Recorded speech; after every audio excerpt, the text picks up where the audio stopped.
صل عليه اللهم صل على سيدنا ومولانا محمد النبي في أول كلامنا وصل على سيدنا ومولانا محمد النبي في أوسط كلامنا وصل على سيدنا ومولانا محمد النبي في آخر كلامنا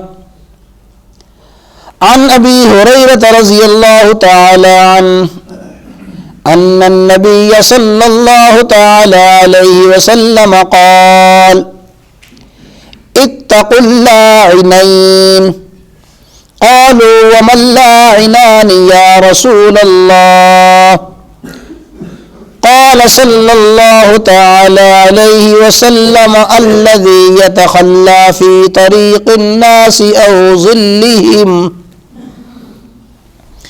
وعن معاذ بن جبل رضي الله تعالى عنه قال قال رسول الله صلى الله تعالى عليه وسلم اتقوا الملاعن الثلاثة البراز في الموارد وقارئ الطريق والظل أو كما قال النبي صلى الله تعالى عليه وسلم.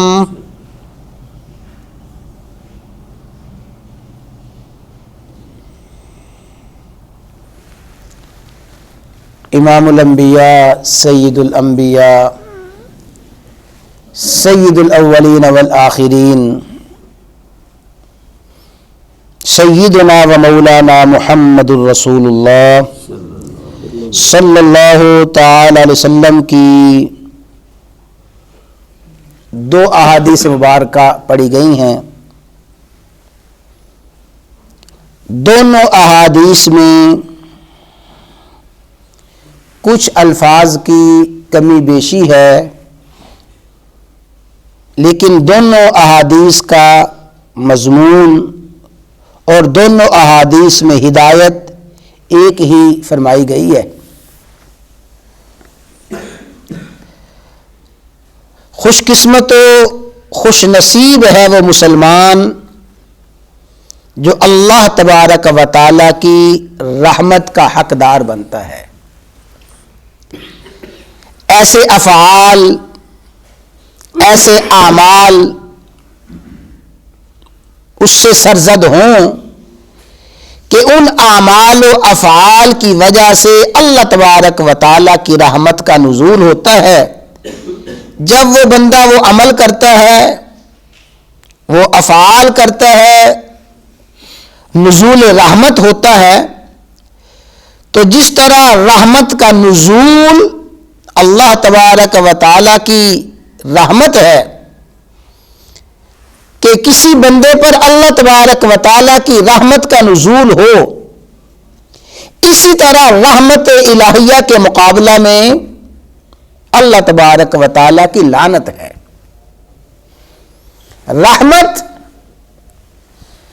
گویا رحمت کا خلاصہ ہے قرب خداوندی، اللہ تبارک و تعالیٰ کے قریب ہونا، اور لعنت اس کے برعکس ہے کہ لعنت اللہ تعالیٰ سے دور ہونا، اللہ تعالیٰ کی رحمت سے دور ہونا. تو وہ افعال، وہ اعمال، وہ کام کرنا جو لعنت کا باعث بنتے ہیں، یہ انسان کی انتہائی بدبختی، انتہائی شقاوت ہے.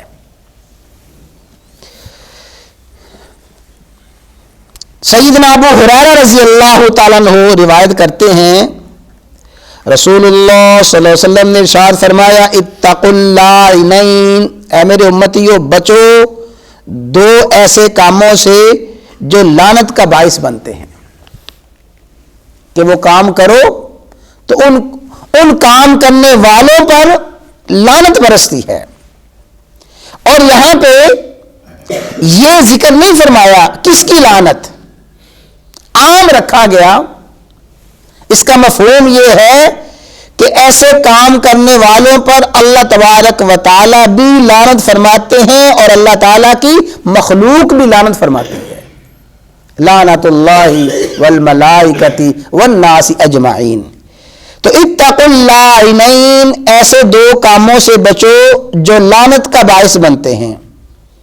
قالوا، فوراً صحابہ نے عرض کر دیا، وَاللَّاعِنَانِ یا رسول اللہ، یا رسول اللہ صلی اللہ علیہ وسلم ارشاد فرما دیجئے وہ کون سے دو عمل ہیں جو لعنت کا باعث بنتے ہیں.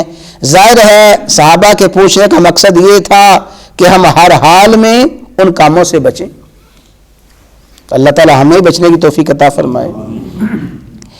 یا رسول اللہ صلی اللہ علیہ وسلم وہ کون سے دو عمل ہیں جو لعنت کا باعث بنتے ہیں؟ آپ نے فرمایا الذی یتخلی فی طریق الناس، وہ شخص یتخلی جو فارغ ہو جاتا ہے، یعنی فارغ ہو جاتا ہے عن البول والبراز، بول و براز سے فارغ ہوتا ہے، فی طریق الناس لوگوں کے راستے میں، گزرگاہ میں. عام اللہ کی مخلوق گزرتی ہے، لوگوں کا راستہ ہے، عام گزرگاہ ہے، وہ گزرگاہ میں بیٹھ کے فارغ ہو جاتا ہے. ایسے لوگوں پر اللہ تبارک و تعالیٰ کی لعنت ہوتی ہے. اور میں نے عرض کیا نا، لعنت کو عام رکھا گیا ہے. ظاہر ہے اللہ کی لعنت ہوگی تو جو گزرنے والا گزرے گا کیا وہ کوئی اسے دعا دے کے جائے گا؟ یعنی وہ بھی تو لعنت کر کے جائے گا نا. تو جو یتخلی فارغ ہوتا ہے لوگوں کے راستے میں، او ظلہم، یا فارغ ہوتا ہے لوگوں کی سایہ کی جگہ میں. سایہ کی جگہ ایک تو عام ہے، جیسے ہمارے کچھ سال پہلے تک دیہاتوں میں عام تھا کہ دوپہر کے وقت جب عین گرمی ہوتی لوگ کسی بڑے درخت کے نیچے آ کے بیٹھ جایا کرتے تھے. بڑے بڑے بورڈ گاؤں میں ہوتے تھے، دیہاتوں میں بڑے بورڈ ہوتے تھے، تو لوگ آ کے وہاں پہ بیٹھ جایا کرتے تھے. تو ایسی جو سایہ کی جگہ ہے، یا او ظلہم، ضروری نہیں کہ وہ درخت ہی ہو، کہیں بھی لوگوں کے بیٹھنے کی جگہ ہے. کہیں کوئی مسافر خانہ بنا ہوا ہے، کہیں اور کوئی سرائے بنا ہوا ہے اور لوگ آ کے وہاں پہ بیٹھتے ہیں، اور کسی بھی طریقے سے لوگوں کے بیٹھنے کی جگہ ہے، وہاں پہ لوگ آ کے بیٹھتے ہیں، اکٹھے ہوتے ہیں. تو لوگوں کے بیٹھنے کی جگہ پہ، لوگوں کے سایہ کی جگہ میں، لوگوں کی گزرگاہ میں جو فارغ ہوتا ہے، یہ سایہ کی جگہ میں فارغ ہونے والا اور لوگوں کے گزرگاہ میں فارغ ہونے والا، یہ دو عمل ایسے ہیں، یہ دونوں عمل لعنت کا باعث بنتے ہیں. اور اگلے حدیث میں فرمایا گیا اتقوا الملاعن الثلاثہ، ایسے تین اعمال سے بچو، وہ تین کام لعنت کا باعث ہیں. میں نے عرض کیا نا، الفاظ دونوں احادیث کے کچھ کم و بیش ہیں لیکن مضمون دونوں کا ایک ہی ہے. اتقوا الملاعن الثلاثہ، وہ تین عمل جو لعنت کا باعث بنتے ہیں. البراز فی الموارد، موارد مورد گزرگاہ، جو لوگوں کی گزرگاہ میں فارغ ہوتا ہے، لوگوں کے راستے میں گزرنے کی جگہ پہ فارغ ہو جاتا ہے. وقار یا طریق، اور وسط الطریق، عین راستے کے درمیان میں فارغ ہو جاتا ہے. والظل، اور سائے میں فارغ ہوتا ہے، وہ گندگی پھینک کے چلا جاتا ہے، گندگی ڈال جاتا ہے، گندگی کر جاتا ہے. ایسا عمل کرنے والا وہ لعنت کا حقدار ہے. اللہ تعالیٰ کی لعنت ہے، مخلوق کی لعنت ہے. اب بھائی تھوڑا سا اس حدیث کا مفہوم سمجھ لیں، اچھی طرح بات سمجھیں، اللہ تعالیٰ ہمیں عمل کی توفیق عطا فرمائے. یہ نہ سمجھیں کہ یہ احادیث تو شاید انہی لوگوں کے لیے ہیں جو دیہاتوں میں رہتے ہیں، جو گزرگاہ میں رہتے ہیں. نہیں، یہ احادیث ہمارے لیے بھی ہیں.